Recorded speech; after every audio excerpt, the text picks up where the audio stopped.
decía que la imposición de deberes correlativos de facultades o la concesión o el reconocimiento de los derechos correlativos a las obligaciones, hablaba de eso. Y es así como frente al jurídicamente obligado íbamos a encontrar siempre a otra persona. ¿Cuál era esa otra persona o cuál es esa otra persona? La que va a estar facultada para reclamarle a ese obligado la observancia de lo que ya se había prescrito. Ese lazo de lo que hablaba minutos antes. Se forja ese lazo en torno a una sola materia, que es la materia del derecho, que es la que concreta, la que podríamos asumir como el núcleo central de esta relación entre sujetos. Tanto el que de esa relación, lo que se llama la materia, como los quienes, es decir, los sujetos de derecho que se ven obligados.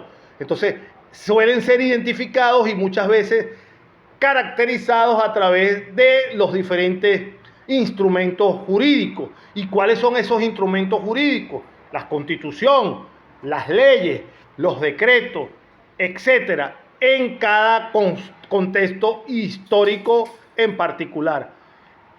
Esos sujetos en una relación son los que le dan ese carácter bilateralidad a lo que nos estamos refiriendo en cuanto a las normas, dado que la bilateralidad es una característica inherente de cualquier norma jurídica.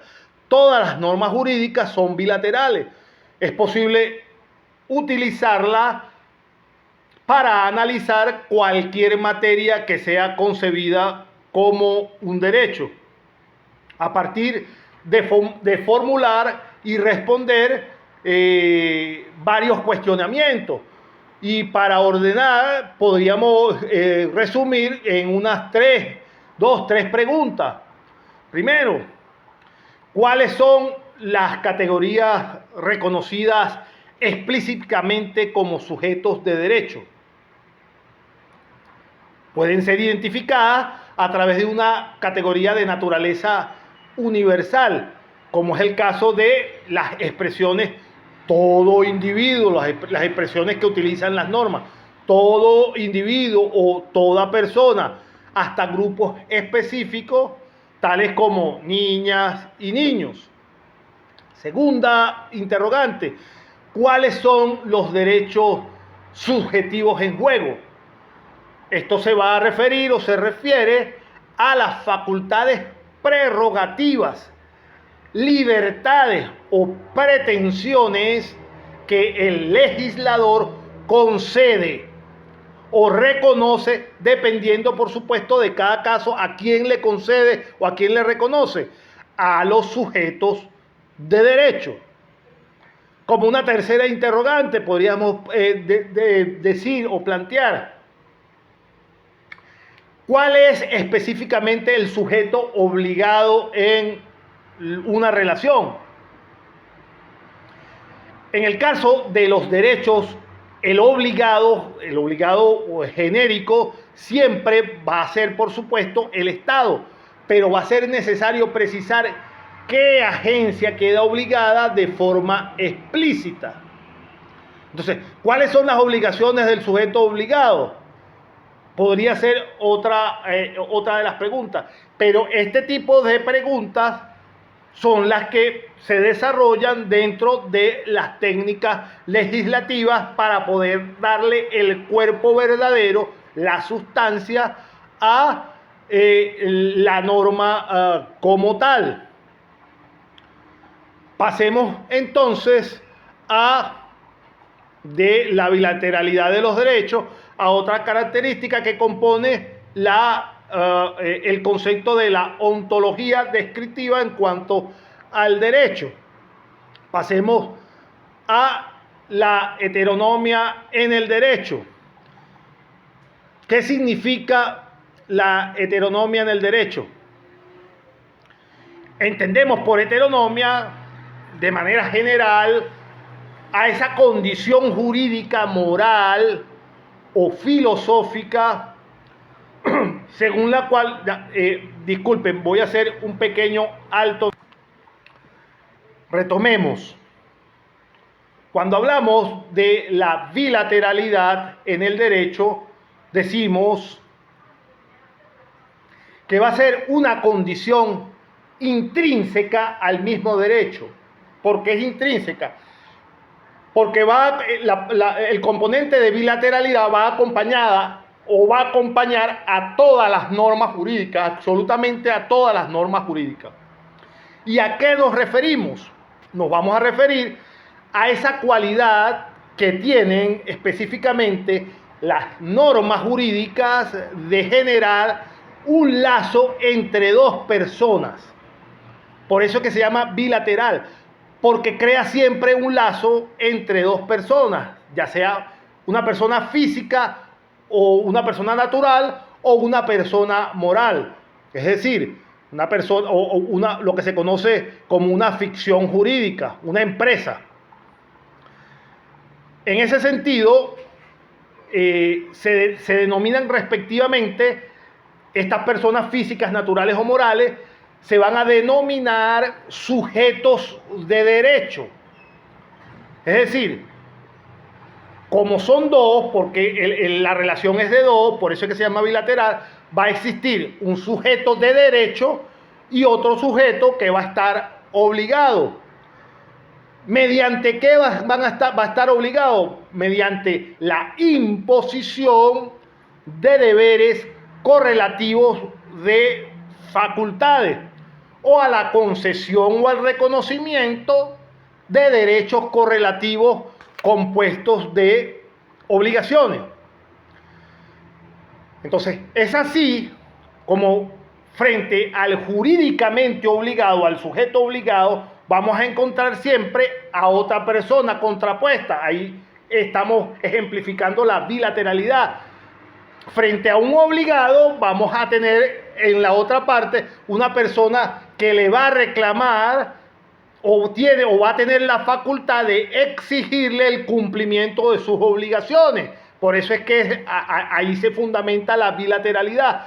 Entonces, esa persona va a estar facultada frente a quién, frente al obligado, para reclamarle la observancia de todo lo que está prescrito o estipulado en las normas. Por eso es que se dice que ese es el lazo que se forma o se forja en torno a una materia de derecho concreta, que podríamos asumir como el núcleo de la relación. Tanto el que de esa relación, es decir, la materia que se está tratando, con los sujetos de derecho que se ven obligados.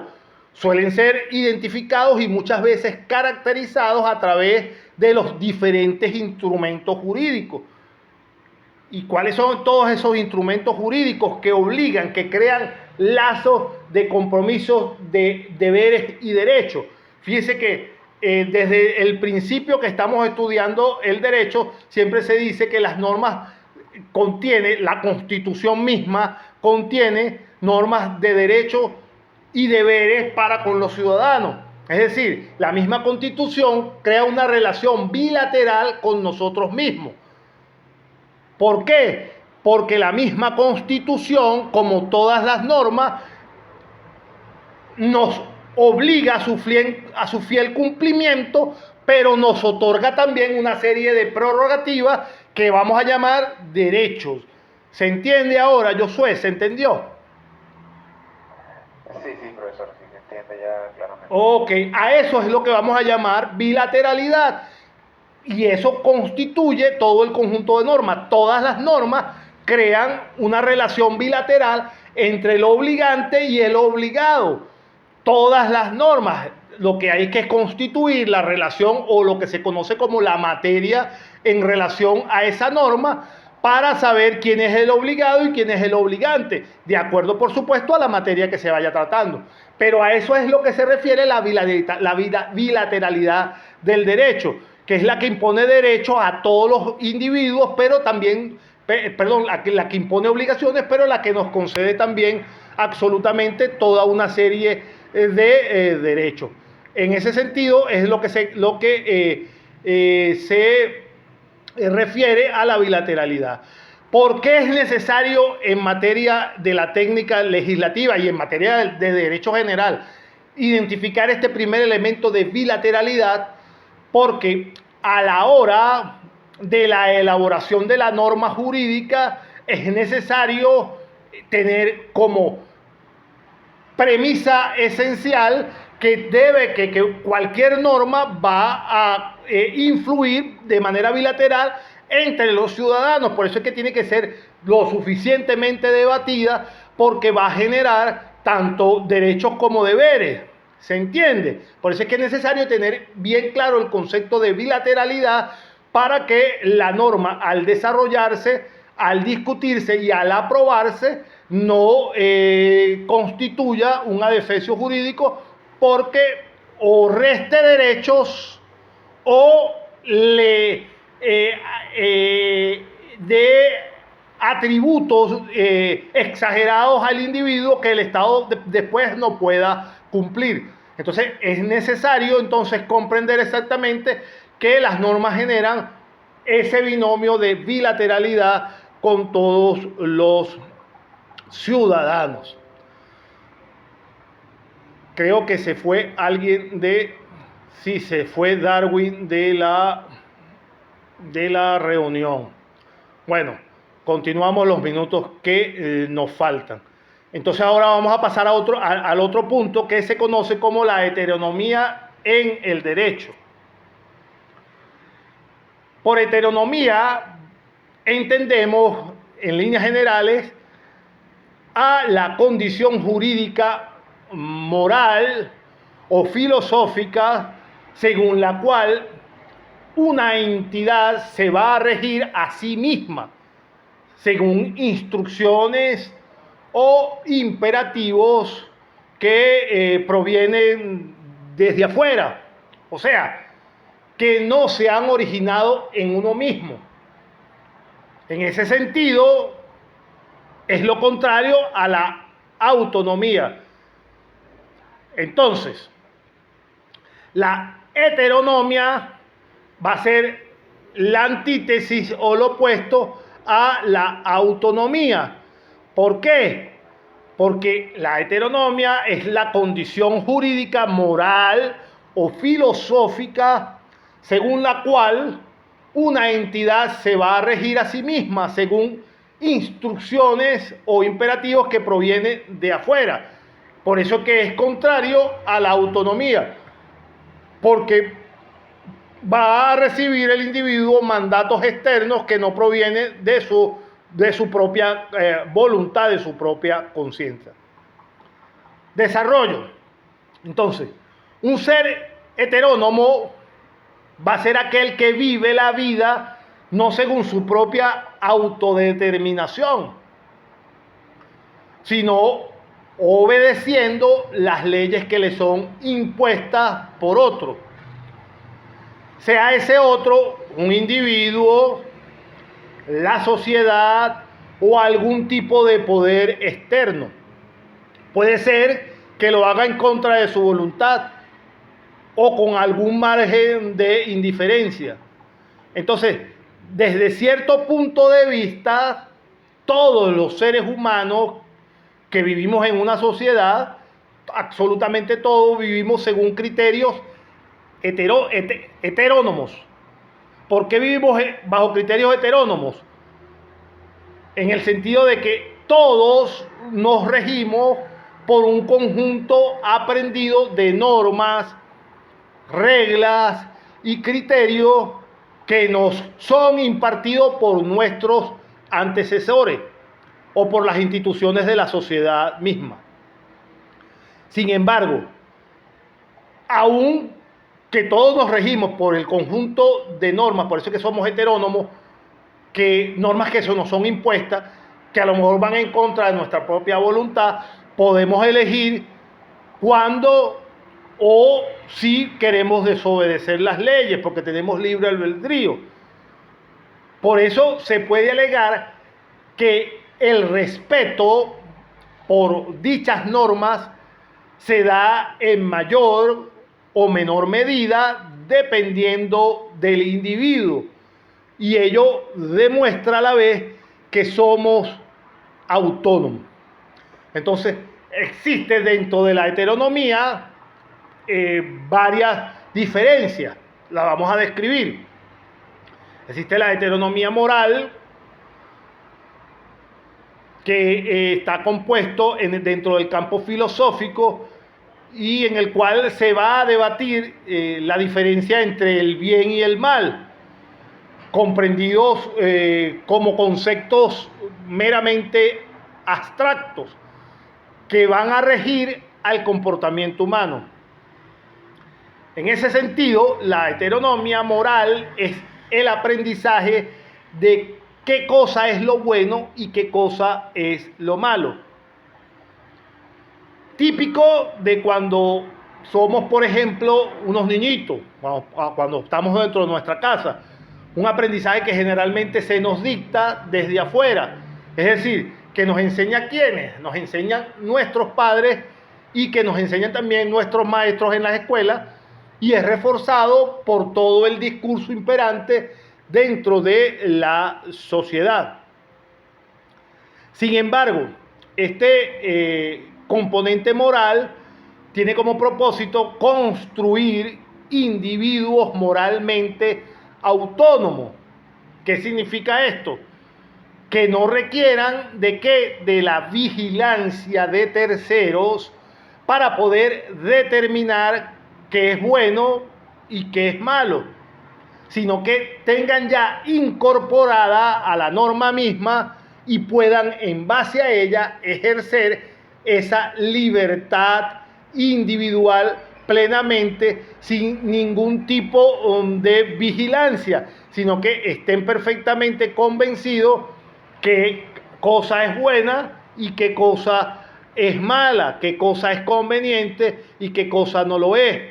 En cuanto a esta parte del concepto de heteronomía, ¿se entiende, Victoria? ¿Se ha entendido hasta ahora? ¿Se me sigue entendiendo?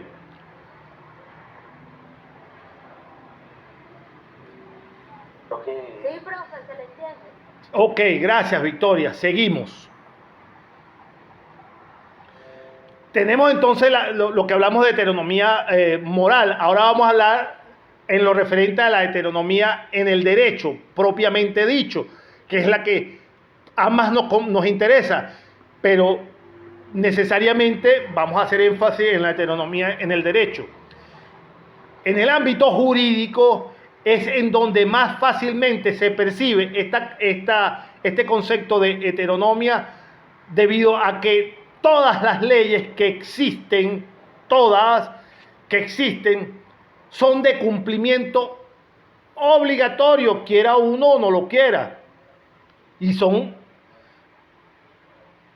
de estricto cumplimiento para poder vivir en paz dentro de la sociedad. Esta obligatoriedad, ¿por qué lo digo que se diferencia de la moral? Porque hay gente que independientemente que sabe que algo es malo o bueno y simplemente no lo acata y vive y actúa y hace lo que le da la gana. Y a los ojos de su comunidad queda como una persona inmoral. Pero no le importa porque eso no es la moral, la conducta moral no es de fiel cumplimiento, no es de obligatoriedad. Pero en cambio, cuando hablamos del aspecto del derecho, sí es de fiel cumplimiento. Y esta obligatoriedad incluye las normas legales e incluyen, por supuesto, los contratos. Entonces, ¿quién nos obliga a cumplir con las normas del derecho? Por supuesto, el Estado nos obliga a acatar todas las normas que no propusimos nosotros. Nosotros no hemos propuesto ninguna norma, pero el Estado nos obliga a cumplirla. Ni provienen, por supuesto, aparte de que no las propusimos nosotros, no provienen de nuestra experiencia social, sino que son desde hace mucho tiempo impuestas. Pero el Estado garantiza su obligatoriedad a través de ¿qué? a través del monopolio, de la violencia y a través de la coacción. Entonces, desde que nacemos, nosotros todos estamos insertos en un mundo normado, reglado, con leyes trazadas de antemano y recogidas en distintos cuerpos de leyes, cuyo propósito es garantizar la paz social. Si nos negamos a cumplir las leyes por las que el conjunto de la sociedad ha aceptado regirse a sí misma, por supuesto el Estado va a tener el derecho de castigarnos de alguna manera. O en el peor de los casos, perderemos nosotros el derecho de vivir en sociedad. Entonces, como se verá, jurídicamente somos todos seres heterónomos. Y esa es la gran diferencia que existe entre la heteronomía moral y la heteronomía jurídica, hablando estrictamente. Entonces, diferencia entre heteronomía y autonomía. La diferencia fundamental es clara, ya visto el concepto y desarrollado, es absolutamente clara. La diferencia fundamental es que entre la heteronomía y la autonomía tiene que ver con el lugar de origen de las normas que rigen al individuo.